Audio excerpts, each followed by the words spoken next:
सुनीता चौधरी, स्वागत है भारत न्यूज़ गाड़ी में। तो आज आप आए हैं नवलगढ़ विधानसभा के पहाड़ी गांव में, जठे आप बात करते हैं राजकुमार जी शर्मा से, जो सीएम जी का सलाहकार भी है और अठे विधायक भी है। राम राम। आज काफी देश में काफी से बड़े कार्यक्रम करे, एक कार्यक्रम को लोकार्पण करेंगे। ये 15 दिनों से लगातार विकास उत्सव के रूप में मेरे नवलगढ़ की 36 गाँव की जनता इस यात्रा को मना रही है। आज हम लोग शुरुआत हुई थी रामपुरा ग्राम पंचायत से, अब पाडुला चल रहा है। अभी तक करीब 40 विकास कार्यों के उद्घाटन कर चुके हैं और अभी 15 बाकी हैं।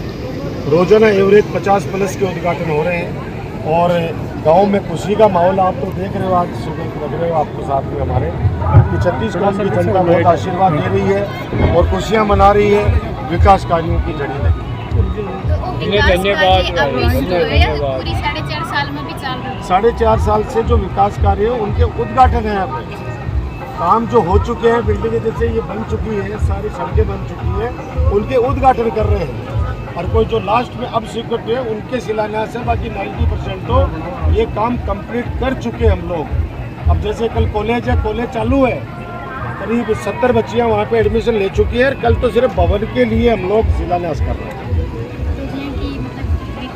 आरोप लगा रहे हो कि 2-2 किलोमीटर की सड़क बना के जनता ने मुंगेरी लाल का सपना दिखा रहा है, कोई पत्थर की नहीं है। 2 किलोमीटर की भी है, कहीं 600 मीटर की भी है, कहीं 700 मीटर की भी है, कहीं 30 किलोमीटर की भी है, कहीं 40 किलोमीटर की भी है। लेकिन टोटल अगर जोड़ोगे तो 900 किलोमीटर की है। टोटल जोड़ोगे तो 900 किलोमीटर सड़क नवलगढ़ में बन गई है। और मैं धन्यवाद देना चाहता हूँ मेरे विपक्ष के साथियों को कि कम से कम मैं ग्रेवल सड़कों का, तो उनके सांसद तो ग्रेवल सड़कों का उद्घाटन करते घूम रहे हैं, हम तो काली और सफ़ेद सड़कों का ही कर रहे हैं।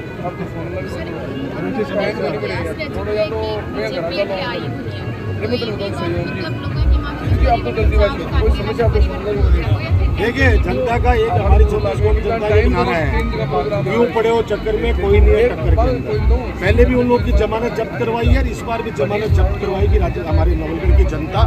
नवलगढ़ की जनता, एक चीज़ बताऊं आपको, पूरे राजस्थान में तो 200 विधानसभा नवलगढ़ की जनता का यहाँ का बच्चा है ना, बहुत समझदार है। वो काम को और सेवा को देखता है। उनको तीसरी बात काम और सेवा को देखता है। जब रिजल्ट आएगी तब आप देख लीजिएगा। पहला चुनाव मुझे 14,000 वोटों से जिताया। दूसरा, जब मैंने खूब काम किया, सेवा की, जब मैं चिकित्सा मंत्री था तब इन्होंने मुझे 33,000 वोटों से जिताया। तीसरा चुनाव मुझे, और उसके बीच में मैंने MP लड़ा निर्दलीय, तो मैं चाहे 6 विधानसभाओं में हारा, लेकिन मेरे नवलगढ़ ने मुझे, मोदी जी की सुनामी थी उस समय, फिर भी नवलगढ़ से मैं जीत के गया MP चुनाव में भी निर्दलीय के रूप में। फिर मेरा MLA का चुनाव आया, खूब उन लोगों ने षड्यंत्र रचे, 36,500 वोटों से मुझे जिताया। तीनों चुनाव में अलग अलग सिंबल पे लड़ा हूँ, लेकिन जनता को मेरे काम और सेवा से मतलब है और मेरी जनता मुझे आशीर्वाद देती है। लगाए जा रहे हैं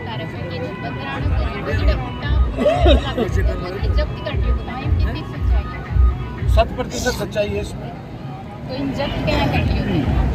अब देखिए, किसी की जमीन है, खातेदारी की जमीन है, और कोई व्यक्ति अगर वहाँ पे किराए के अंदर कोई मेला भरवाता था, और वो उसके बाद में जब हम गांव की भावनाओं के अनुसार हमने कहा कि इसमें हॉस्पिटल बनाएंगे तो आप ये ज़मीन दान कर दो, उसके बाद के अंदर जब वो सहमत हो गए ट्रस्ट वाले लोग, और उसमें हम जिला अस्पताल बनाना चाह रहे थे, हम उसमें मिलिट्री कैंटीन और मिलिट्री के लिए ऑफिस बनाना चाह रहे थे हमारे फौजी भाइयों के लिए, और हम पेंशनर समाज के लिए वहाँ पे ऑफिस और लाइब्रेरी बनाना चाह रहे थे।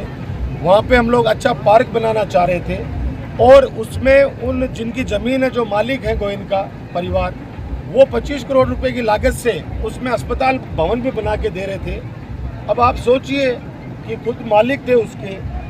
अब वैसा ही मामला है ये, जैसे करो ने कब्जा कर लिया, तो वो अगर हमारी हिम्मत है भाई, जनता के लिए अगर कब्जा करने की कोशिश हम कर रहे हैं, हम तो परसामपुरा में कल आप आना, जब वो कॉलेज का हम शिलान्यास कर रहे हैं, वहाँ के लिए भी आरोप लगाना शुरू कर दिया कि साहब ये तो नदी की ज़मीन थी, कब्जा कर लिया। हम स्टेडियम बना रहे राष्ट्रीय स्तर का, हाईकोर्ट से नोटिस दिलवा दिया मुझे, हाईकोर्ट का नोटिस दिलवा दिया कि ये जो स्टेडियम बन रहा है परशुरामपुरा में, ये राजकुमार शर्मा के घर की शोभा बन रहा है। नवलगढ़ में कोई भी काम हो रहा है बिल्कुल मेरे शोभा है, तो राजकुमार की शोभा है, और मैं सौभाग्यशाली हूँ कि जितने भी काम हो रहे हैं ये तमगे मेरे सीने पे।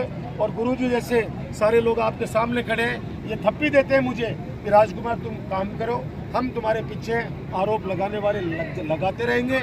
मैं एक ही बात कहूँगा, सत्य परेशान हो सकता है, सत्य पराजित नहीं हो सकता। सूरज के ऊपर काले बादल आएंगे लेकिन उनको हटना ही पड़ेगा, सूरज रोशनी देना नहीं छोड़ेगा। जनता के सामने 15 साल से डॉक्टर राजकुमार को जैसे कुम्हार घड़े को ठोक बजा कर उसको तैयार करता है, ये नवलगढ़ की जनता मुझे ठोक बजा के आराम से पूरा बरत के मुझे तैयार किया है। तो मैं जहाँ तक समझता हूँ कि बाबा राम साहब पीर का आशीर्वाद है, 36 कौम का आशीर्वाद है। आने वाले वक्त के अंदर जनता अपने आप उनको जवाब दे देगी। जो लोग भी झूठे आरोप उन्होंने पहले भी लगाए हैं, और मैं सौभाग्यशाली हूँ कि उनको कम से कम इस लायक तो समझते हैं कि मुझ पर इस तरह के आरोप लगाते हैं, जनता उनका फैसला करती है। Thank you so much. Sir एक फोटो।